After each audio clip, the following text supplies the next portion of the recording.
Bienvenidos a este canal de filosofía, teología y la visión franciscana del hombre y de la vida. Vamos a reflexionar acerca de las consecuencias del pecado.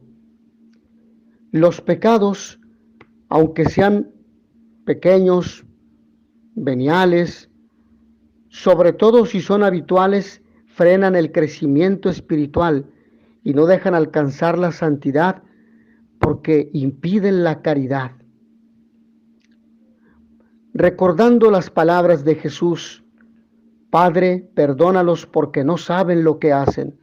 Muchas veces actuamos por ignorancia, no sabíamos que aquello era pecado, pero otras tantas actuamos por debilidad, sabiendo que aquello era pecado, decidimos cometerlo. Ese, según el padre Gabriele Amort, el octavo sacramento para la salvación.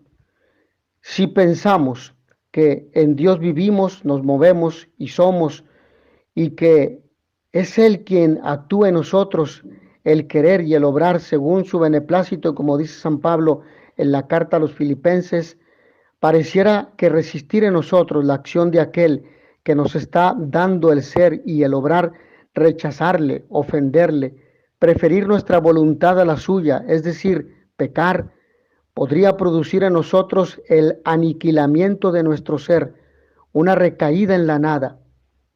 Sin embargo, no es así, sino que durante la vida presente, tiempo de gracia y de conversión, la misericordia de Dios aguanta nuestra miseria, espera con paciencia que respondamos a su gracia que nos llama a la salvación, ofreciéndonos siempre a quienes rechazamos su don por el pecado, la gracia de la conversión y del perdón.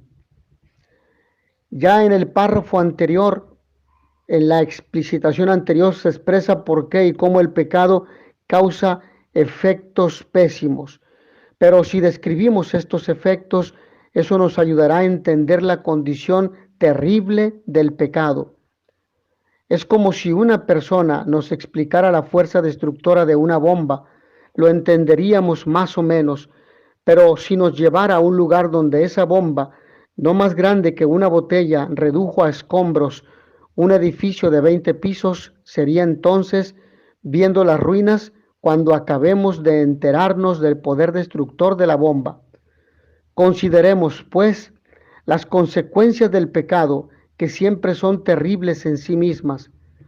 El pecado original produjo en el hombre y en el mundo tremendas consecuencias, efectos que se ven actualizados en cierta medida por todos los pecados personales posteriores. Hago un breve paréntesis para decir que en este mismo canal encontrarán un tema titulado ¿Qué es el pecado original? Tornando a nuestro tema, el pecado, enseña en el Concilio de Trento, dejó al hombre bajo el influjo del demonio y enemigo de Dios, y toda la persona de Adán fue mudada en peor según cuerpo y alma. Deterioró, pues, profundamente toda la naturaleza humana, despojándola de la santidad e integridad en la que había sido creada, inclinándola al mal, ofuscando la razón, debilitando la voluntad, trastornando gravemente las sensaciones, pasiones y sentimientos. Hizo del hombre un mortal, un viviente deudor de la muerte. Al mismo tiempo, la creación entera se hizo hostil al hombre, por cuyo pecado fue maldita la tierra, lo que dice el libro del Génesis en el capítulo 3, versículo 17, quedando sujeta a la servidumbre de la corrupción, como bien lo afirma el apóstol San Pablo en la carta a los Romanos en el capítulo 8, versículo 21. Por tanto, el pecado está siempre en el origen de los innumerables sufrimientos y maldades de la humanidad y de cada hombre a lo largo de los siglos, y estará hasta que vuelva el Cristo glorioso y sujete todas las cosas, a quien Él todo se le sometió, y Dios sea todo en todas las cosas. El pecado mortal separa al hombre de Dios y lo deja, si es cristiano, como un miembro muerto del cuerpo místico de Cristo, como un sarmiento de la vid que está muerto, sin vida y sin fruto. Lo desnuda del hábito resplandeciente de la gracia y profana el templo vivo de Dios. Por él se pierden todos los méritos adquiridos por las buenas obras, aunque la vuelta a la gracia puede hacerlos revivir. El pecador sujeto a Satanás se hace por el pecado mortal merecedor de la condenación eterna. Cayó la corona de nuestra cabeza. ¡Ay de nosotros que pecamos! El pecado aniquila de algún modo la persona humana al separarla de Dios, al desfigurar en ella la imagen de Dios. Los hombres por el pecado sirvieron a las criaturas en lugar de al Creador, que es bendito por los siglos. De ahí vinieron sobre él todos los males que le aplastan. El pecador, por su pecado, dice San Agustín, se aparta de Dios, que es la luz verdadera, y se vuelve ciego. Todavía no siente la pena, pero ya la lleva consigo. ¿Te parece pequeña esta pena? Es cosa baladí el endurecimiento del corazón y la ceguera del entendimiento. Como el cuerpo muere cuando le falta el alma, así el alma muere cuando pierde a Dios. Y hay una diferencia. La muerte del cuerpo sucede necesariamente, pero la del alma es voluntaria. El Señor le dice a Santa Catalina de Siena: el que está en el amor propio de sí mismo está solo. Es el soberbio, ya que está separado de mi gracia y de la caridad de su prójimo. Estando privado de mí por su pecado, se convierte en nada, porque solo yo soy el que soy. Y la misma santa escribe: la criatura se convierte en lo que ama. Si yo amo el pecado es nada, y he aquí que me convierto en nada. El pecado, con inexorabilidad ontológica, aplasta al hombre, lo atormenta, enferma y mata, al separarle de Dios, que es su vida. Con razón llora el salmista: no tienen descanso mis huesos, a causa de mis pecados. Mis culpas sobrepasan mi cabeza, son un peso superior a mis fuerzas. Mis llagas están podridas y supuran por causa de mi insensatez. Voy encorvado y encogido, todo el día camino sombrío. Tengo las espaldas ardiendo, no hay parte ilesa en mi carne. Estoy agotado, deshecho del todo. El Salmo 37. La condición monstruosa del pecador ha sido vista por los santos con gran lucidez. Santa Teresa escribe: no hay tinieblas más tenebrosas ni cosa tan oscura y negra que el pecador no lo esté mucho más. Si lo entendiesen, no sería posible a ninguno pecar. Todo el hombre se ve profundamente trastornado. Qué turbados quedan los sentidos y las potencias, razón, memoria, voluntad. Con qué ceguera, con qué mal gobierno. Oí una voz que decía: vuelve a mí, retírate del pecado. Y oí una vez a un hombre espiritual que no se extrañaba de las cosas que hiciese uno que está en pecado mortal, sino de lo que no hacía. La primera morada. El pecado venial no mata al hombre, pero le debilita y enferma, le aleja un tanto de Dios, aunque no llega a separarle de él. Las funestas consecuencias de los pecados veniales podrían resumirse en estas cuatro. Primera, refuerzan la inclinación al mal, dificultando así el ejercicio de aquellas virtudes que, con los actos buenos e intensos, debieran haberse acrecentado. Segunda, predisponen al pecado mortal, como la enfermedad a la muerte, pues el que en lo poco es infiel, también es infiel en lo mucho. Tercera, nos privan de muchas gracias actuales que hubiéramos recibido en conexión con aquellas gracias actuales que por el pecado venial rechazamos. Uno, por ejemplo, rechazando por pereza la gracia de asistir a un retiro espiritual, se ve privado quizá de unas luces o de un encuentro personal que hubieran sido decisivos para su vida. Los pecados veniales no hacen perder la gracia de Dios, pero desbaratan muchas gracias actuales de gran valor. Cuarta, impiden así que las virtudes se vean perfeccionadas por los dones del Espíritu Santo, es decir, nos frenan decisivamente en nuestro caminar hacia la perfección evangélica. Esto quiere decir hacia la santidad. Por eso, y sobre todo, claro está, cuando son plenamente deliberados y más si son habituales o frecuentes. Insistiré en esto. Los pecados, aunque sean chicos, pequeños, sobre todo si son habituales, frenan el crecimiento espiritual e impiden la caridad y no dejan alcanzar la santidad. Dios nos ha manifestado muy claramente que quiere que seamos plenamente santos, que crezcamos día a día en la vida de su gracia. Lo dice Yahvé en el Antiguo Testamento: sean santos para mí, porque yo, el Señor, soy santo. Levítico capítulo 20, versículo 26. Lo dice en el Nuevo Testamento nuestro Señor y Salvador: sean perfectos como su Padre Celestial es perfecto. Mateo capítulo 5, versículo 48. Lo dice igualmente el apóstol: esta es la voluntad de Dios, que sean santos. Primera carta de San Pablo a los Tesalonicenses capítulo 4, versículo 3. ¿Por qué entonces son numerosos los cristianos que dejaron de ser malos? Y son no pocos los que perseveran habitualmente en la vida de la gracia y son buenos, pero son tan pocos los que van adelante hasta ser perfectos y santos. La causa próxima es evidente.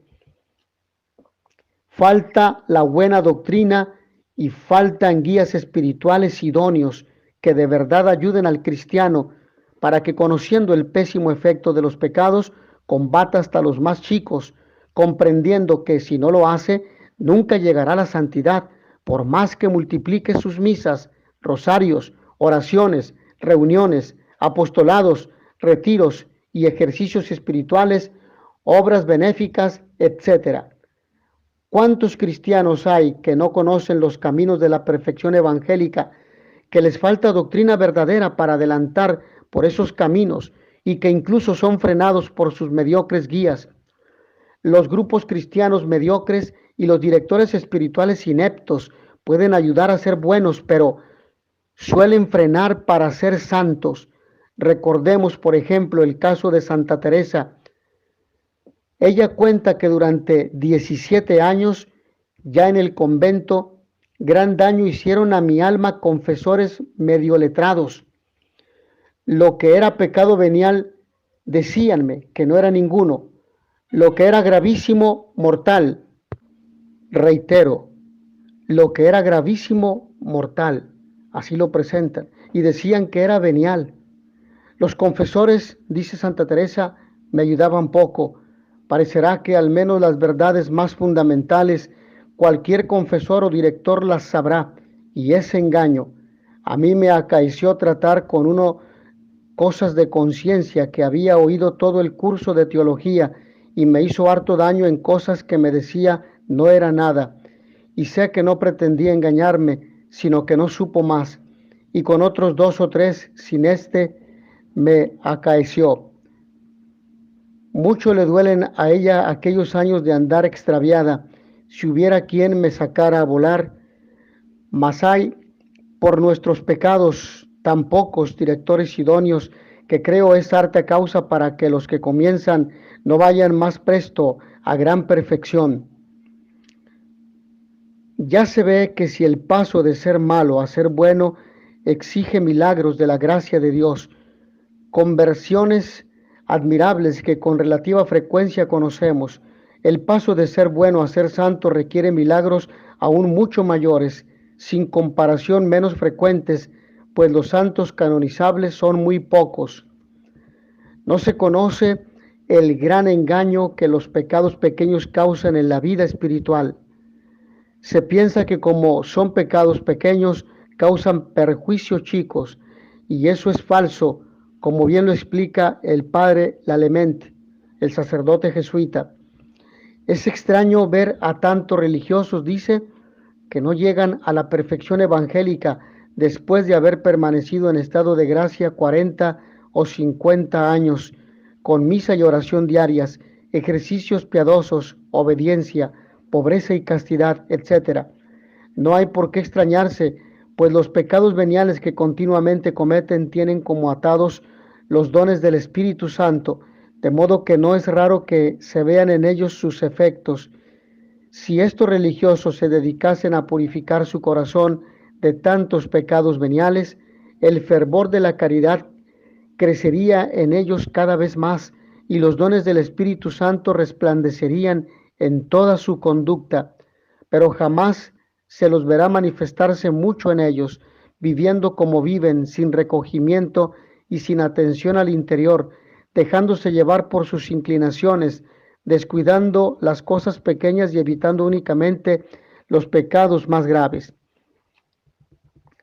Tengamos también conciencia de que nuestros pecados, aunque sean chicos, hacen mucho daño a los demás, a la comunión de los santos, debilitando su vitalidad y fuerza, y concretamente a nuestros hermanos más próximos. Nos damos cuenta del daño que los mismos pecados veniales hacen a nuestros prójimos, tanto en lo espiritual como en lo material. Pondremos algunos ejemplos. Un cristiano practicante de vida espiritual mediocre, con muchas concesiones al mundo, causa gran daño espiritual en los suyos. Todo lo justifica. Mentiras pequeñas, todo es posible, etc. Un hombre con su frivolidad y a causa de ciertas ligerezas puede perjudicar mucho a una muchacha, causándole graves daños. Una mujer con su desorden, su impuntualidad o su charlatanería, un día y otro día puede llevar a su marido al borde de la desesperación. Un jefe de taller o de oficina que se deja llevar por sus manías puede hacer que el trabajo sea diariamente para sus subordinados un verdadero purgatorio. Un negocio levantado con grandes sacrificios familiares puede ser arruinado por las pequeñas negligencias de una tarabandana que lo dirige, o por su orgullo personal que le impide consultar lo debido. El mal genio ocasional de un cura confesor puede alejar de la confesión e incluso de la iglesia a una persona de poca fe. Un joven que por vanidad conduce su moto con imprudencia puede matar a un niño. Las culpas pueden ser leves, pero los males por ellos causados pueden ser muy grandes. Es decir, la gravedad de los pequeños pecados puede ser apreciada por la importancia de los males que a veces producen, y aún son mucho más terribles, por supuesto, los daños causados por los pecados mortales. Consecuencias del pecado en la vida presente son muy grandes, por eso todos ellos, grandes o chicos, deben ser evitados como la peste, y por eso es muy grande la importancia del examen de conciencia, del arrepentimiento intenso y de las obras penitenciales, pues cuanto más profunda es la conciencia del propio pecado, la contrición por el mismo y las penitencias realizadas para satisfacer por las culpas, más concede Dios la reducción o incluso la anulación de la pena temporal contraída por los pecados. La contrición, sobre todo con la gracia de Dios, puede y debe aniquilar, conterere, triturar, despedazar en el corazón la culpa, la pena eterna y también la pena temporal. Por eso la compunción, es decir, la actualización frecuente del arrepentimiento y la reiteración del sacramento de la penitencia tienen tanta importancia para el crecimiento espiritual. Consecuencias del pecado en el purgatorio. Aunque la misericordia de Dios nos libre del infierno, recordemos que en el purgatorio purificatorio han de expiarse todas las penas temporales no redimidas en esta vida, sean debidas a pecados mortales ya perdonados o derivadas de pecados veniales, perdonados o no antes de la muerte, por muy leves que éstos fueren.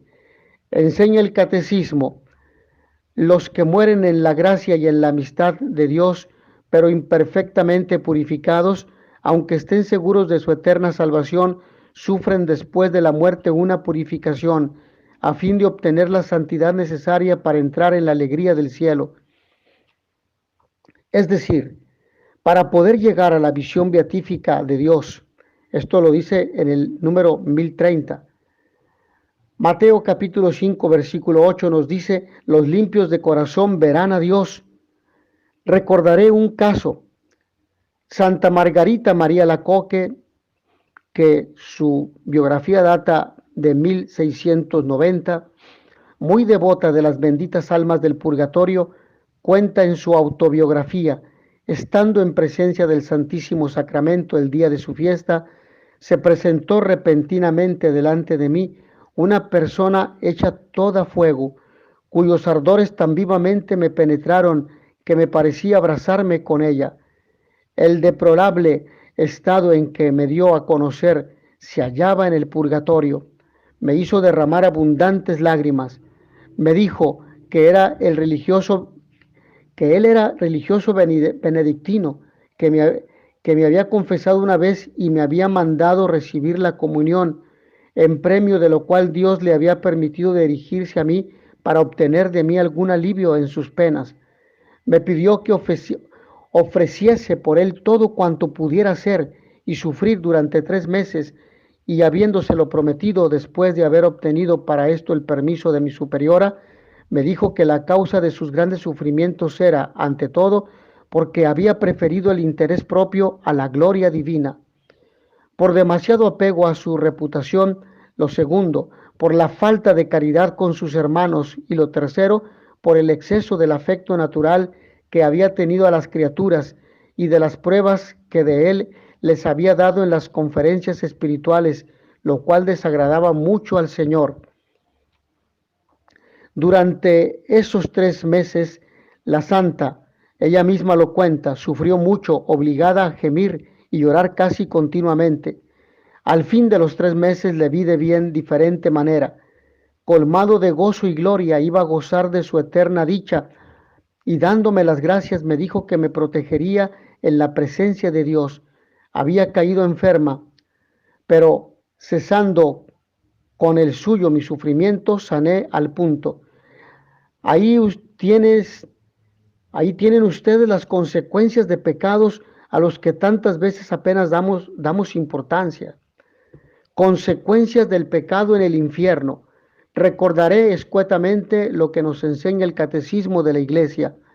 Morir en pecado mortal sin estar arrepentido ni acoger el amor misericordioso de Dios significa permanecer separados de Él para siempre por nuestra propia y libre elección. Este estado de autoexclusión definitiva de la comunión con Dios y con los bienaventurados se designa con la palabra infierno, que es la separación total, definitiva y eterna de la criatura respecto a su creador, el hombre viviendo por la eternidad apartado de Dios y de los demás, del amor, de la conversión, de la alegría y de la felicidad eterna. 1033 lo dice el Catecismo de la Iglesia en este número. Consecuencias del pecado en el cielo. Los efectos negativos del pecado llegan incluso al cielo, donde tienen una consecuencia eterna, aunque solo sea en forma negativa. La glorificación de Dios, la bienaventuranza del justo y su poder de intercesión en favor de los hombres tendrán un grado correspondiente al grado de crecimiento en la gracia alcanzado en esta vida. En este sentido, los pecados, también los veniales que impidieron un mayor crecimiento en la santidad, aunque estén perdonados y purificados, pueden dar al bienaventurado un grado de felicidad eterna que, siendo plena en todos ellos, será menor que el de los demás santos. Apenas tenemos palabras para tratar de estos temas, pero aunque sea veladamente, estas verdades y realidades nos han sido reveladas. Hablando San Pablo del esplendor de los cuerpos celestiales, dice que uno es el resplandor del sol, otro el de la luna y otro el de las estrellas, y una estrella se diferencia de la otra en el resplandor. Primera carta a los Corintios, capítulo 15, versículos 40 al 41. Mis hermanos, hasta aquí en esta breve exposición sobre las consecuencias del pecado. Agradezco a todos ustedes su amable atención. Nos vemos en la siguiente sesión. Y noticia veritatis proficere. Pax et bonum.